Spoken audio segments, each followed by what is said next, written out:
Hello there. This is going to be the first iteration of my Job Bible study. Um, it's funny because after a little bit of research, I figured out that the technical pronunciation is Job, but people just kind of changed the word job into Job because it looks like the word job. Either way, so I was told that I should probably seek some help with this, um, and I'm curious what you guys think. But I did my own research. I spent a lot of time over this. I did also, yes, I did realize that there are a lot of chapters in Job. I'm still okay with doing this once a day until I'm done. Um, I think I think that's a good challenge for myself, and I need to challenge myself more than I do. So, um, first thing I'm going to do is I'm going to read the chapter, just straight through. I apologize if my reading's bad, but what can I do about that? So let's get into this and see what happens to Job.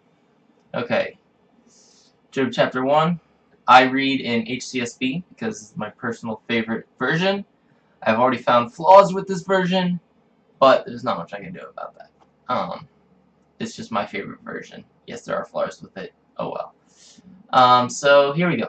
There was a man in the country of Uz named Job. He was a man of perfect integrity who feared God and turned away from evil. He had 7 sons and 3 daughters. His estate included 7,000 sheep, 3,000 camels, 500 yoke of oxen, 500 female donkeys, and a very large number of servants. Job was the greatest man among all the people of the East. His sons used to take turns having banquets at their homes. They would send an invitation to their 3 sisters to eat and drink with them. Whenever a round of banqueting was over, Job would send for his children and purify them, rising early in the morning to offer burnt offerings for all of them. For Job thought, perhaps my children have sinned, having cursed God in their hearts. This was Job's regular practice. Satan's first test of Job. One day the sons of God came to present themselves before the Lord, and Satan also came with them. The Lord asked Satan, "Where have you come from?" "From roaming through the earth," Satan answered him, "and walking around on it." Then the Lord said to Satan, "Have you considered my servant Job? No one else on earth is like him, a man of perfect integrity who fears God and turns away from evil." Satan answered the Lord, "Does Job fear God for nothing? Haven't you placed a hedge around him, his household, and everything he owns? You have blessed the work of his hands, and his possessions have increased in the land. But stretch out your hand and strike everything he owns, and he will surely curse you to your face." "Very well," the Lord told Satan. "Everything he owns is in your power. However, you must not lay a hand on Job himself." So Satan left the Lord's presence. One day when Job's sons and daughters were eating and drinking wine in their oldest brother's house, a messenger came to Job and reported, "While the oxen were plowing and the donkeys grazing nearby, the Sabeans swooped down and took them away. They struck down the servants with the sword, and I alone have escaped to tell you."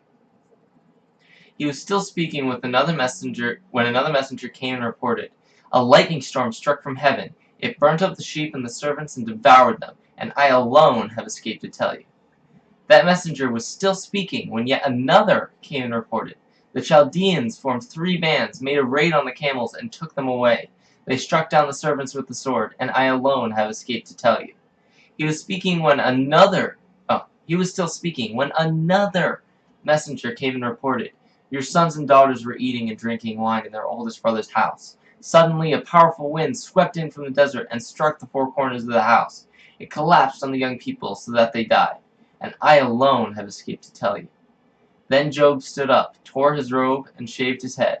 He fell to the ground and worshipped, saying, "Naked I came from my mother's womb, and naked I will leave this life. The Lord gives, and the Lord takes away. Praise the name of Yahweh." Throughout all this, Job did not sin or blame God for anything. It's a very interesting passage. There are places where I struggle. I'm going to go through this piece by piece and give you my opinion. Okay, so Country of Uz, if you'd like to know, is very close to Jerusalem. At least that's our best guess. We don't have any actual count of this country. So our best guess is somewhere near Jerusalem. Let me double check that. Handy dandy phone. But let me just. I did my research beforehand, but I'm not the best with remembering everything. So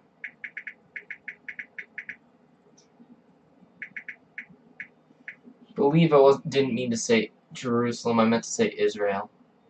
Same difference. Some people understand that joke. And Wi-Fi is refusing to work. Okay.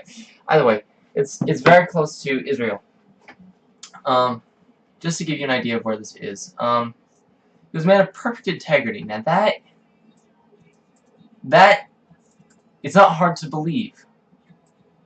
Because integrity is doing what's right even when you don't want to. It's telling the truth. It's things like that. Doing the right thing even if it won't benefit you. Who feared God and turned away from evil. Understand, this is not a fear of God as in he's scared, he's scared. It's a respectful fear. That's something that I just struggle with. Okay. He had 7 sons and 3 daughters. The state includes 7,000 sheep, 2,000 camels, 500 yoke of oxen, 500 female donkeys, and a very large number of servants. When estimated what that would be in today's money, I believe figures exactly what it would be in today's money if you exactly like what the price of sheep is, oxen, donkeys, and servants, stuff like that. It would come out to about $6 million.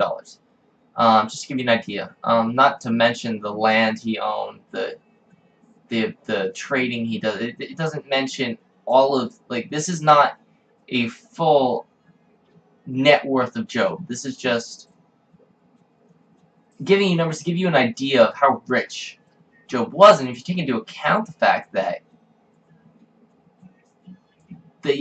these animals were spread across many acres of land, in my opinion, it would be closer to hundreds of millions of dollars in today's money. How rich Job was, but how rich he was is not necessarily important. Says Job was the greatest man among all the people of the East. Now that's saying something. The greatest man among all the people of the East. So they're just giving you an idea of just Job. But the one thing to notice is that it mentions his fear of God, his perfect integrity, before it mentions his wealth, because they want you to understand that Job was a godly, wealthy person, not a wealthy, godly person. The difference being God came first, not his wealth. Something to think about. Okay, so his sons used to take turn having banquets at their homes. I'm guessing because he was so wealthy, he was able to provide for his children, and his children had great homes as well. That's something you can just assume. He sent an invitation to the 3 sisters. I love how it doesn't mention. This is just me poking holes in things because I love it. I love how it doesn't mention like the brothers. You just expect them to be there, and you expect Job to be invited as well. It just mentions sending the invitation to the 3 sisters. Pretty funny. Whenever a round of banqueting was over, Job would send for his children and purify them, rising early in the morning to offer burnt offerings for all of them. For Job thought, perhaps my children have sinned, having cursed God in their hearts. This was Job's regular practice. Job understood how important it was to how bad sin was. Sorry, my previous wording wasn't good. Job understood just how bad sin was. He's constantly purifying people of sin. It is the number one thing he knows that you cannot be okay with. Sin is, Job is, like, It says a perfect integrity. He was constantly making sure that him and his family were cleansed of all sin. Something very important to understand of Job. So one day, the sons of God, or another way to put them, is the angels. When I did my research, I was wondering what it meant by sons of God. The numerous accounts says this probably just meant the angels, or divine beings, came to present themselves before the Lord, and Satan came along. So, and the Lord asked Satan, "Where have you come from?" So the way I picture this, because I can't read the Bible just straight out. I have to turn it into something that I would understand. So this is bros coming up to God, and Satan's tagging along, even though he's not necessarily welcome. Satan is tagging along. And God's like, "What are you doing here?" Okay? So, and he's like, just roaming around, just seeing the sights. That's pretty much Satan's job, just strolling. Something simple, okay? So then the Lord said, "Have you considered my servant Job?" This is where I got caught up, and I spent a lot of time wondering why is there missing dialogue here, or was this God just please just getting straight to the point? Because I think obviously God being all-knowing, God knew what Satan wanted. So I'm wondering if this is just God getting straight to the point. And at first I wanted to just question, why did God just straight out come up with this? Have you just straight out throwing Job under the bus, so to speak? Why did God do that? And I was like, I don't have the authority to question God. God is all-knowing. God has a reason for doing this. So I figured this was just God seeing an opportunity to effectively use Satan against himself. So I think that's my best assumption. But all I can really say is God knew what he was doing here. Because when you read through the rest of Job, the way Job reacts is helpful just for anyone in time of trouble to read through Job. It's a very good story to read, and that's why I'm going through it now, because I love this story. But the number one I think of when I read just this part is God knows what he's doing with this. I shouldn't be questioning this. So that's the way I look at it. Satan asked the Lord, "Does Job fear God for nothing?" This statement confused me. I don't know if it's the wording or what. Does Job fear God for nothing? Like,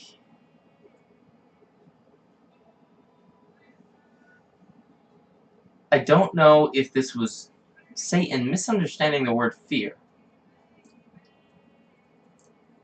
Because he further goes saying, "Haven't you placed a hedge around him and household and everything else?" Pretty much saying, haven't you protected him? Why does he fear you? You've given him no reason to fear you. I don't know if this is Satan misunderstanding what fear meant here. Definitely something I'm torn on and don't have a clear answer for myself. "Stretch out your hand and strike everything he owns, and he will surely curse you to your face." This is Satan thinking he knows how Job's going to react. But only God knows. Very well. So we go through. God lets him do it. So the Sabians, when the Sabians come and take the oxen, kill the servants, I think one thing to know, the Sabians were a group that had been fighting with Israel for a while. There's not much known on the Sabians. There's not much in the Bible about the Sabians. All we know is that they had been fighting with Israel for a while, and given that the land is near Israel, it makes sense why they would be there. Satan didn't have to make them travel far to attack Job. I always find this part funny. And I alone have escaped to tell you. I always find that funny, but that's the way it happens, so why, I mean, sense of humor, right? Still speaking with another, it's just another one comes up. Lightning storm struck from heaven, and I alone escaped to tell you. I love it. I just think it's hilarious. The Chaldeans, another, actually, a well-known force in the Old Testament. The people responsible for Shadrach, Meshach, and Abednego. If you, that's the group that was that had Nebuchadnezzar. So to give you an idea, not necessarily people that liked Christians. Those were the Chaldeans. So again, people that would be willing to attack Job if they had good motive, and Satan just gave them motive. Struck down a certain again, I alone escaped to tell you. I think it's hilarious. And then a wind. So we see two accounts of human interaction and storm interaction. Struck the four corners of the house, collapsing, young people, and they all died. So literally, Job loses everything in one day. Loses absolutely everything. And his response is priceless. Stood up, tore his robe, shaved his head. He fell to the ground and worshipped, saying, "Naked I came from my mother's womb, and naked I will leave this life. The Lord gives, and the Lord takes away. Praise the name of Yahweh." I think this reaction is, this is my assumption. I could be wrong on this. Again, I did not seek help when I dove into this and broke this apart. This is Job saying, everything's falling apart. Maybe it's my time to go. He thinks his life is ending. Which, I mean, I would too if for some reason two different forces attacked me on the same day and two different storms caused turmoil for me on the exact same day. All that happened in the exact same day. I would be pretty sure the world's ending, I'm gonna die, something's happening. That's what I would assume. I laughed for a minute when it said and shaved his head. I was like, how easy was it for him to shave his head back then? And then I remembered, he's still got 4 servants. Because they alone escaped to tell him. So he's still got 4 guys that can help him out with this. Just saying. He didn't necessarily lose everything. He's still got those 4 guys. I'm going to call them Bill, Bob, Chad, and Julian. Because you need someone that has a longer name in there. Bill, Bob, Jack, and Julian. They don't need names. Either way. So those 4 people could have helped him out with this. And then he says, the Lord gives and the Lord takes away. Praise the name of Yahweh. He understood the Lord is in control. And throughout all this, Job did not sin or blame God for anything. This is not Job blaming God. That's something that I think that's why this line is here. This is not Job blaming God. This is Job recognizing God's in control.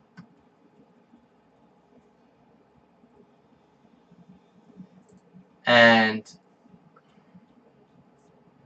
so overall, I think it's very interesting. Satan definitely came at Job with everything he had. And it must have been hard for Job. Imagine losing all 10 of your children in the same day. That's gotta be terrible. I can only imagine, like, just losing your entire family in the same day. So that's Job 1. Definitely get further tying this all in when I get in the next chapter. That'll be tomorrow. Thank you for listening. I know I didn't have much to say on the first chapter, but the first few chapters are it's setting up the story. Eventually, we're going to get into a lot of dialogue where Job really argues with his friends, and you really see some true struggling and some truly great arguments that some of us wouldn't think of having. So, I know there's not much to say for the first of Job, and again, I'm doing this all on my own. If you have anything you'd like to input, please let me know. I will make sure to mention it in the next video. Anything you want to say about this. Thank you, and have a nice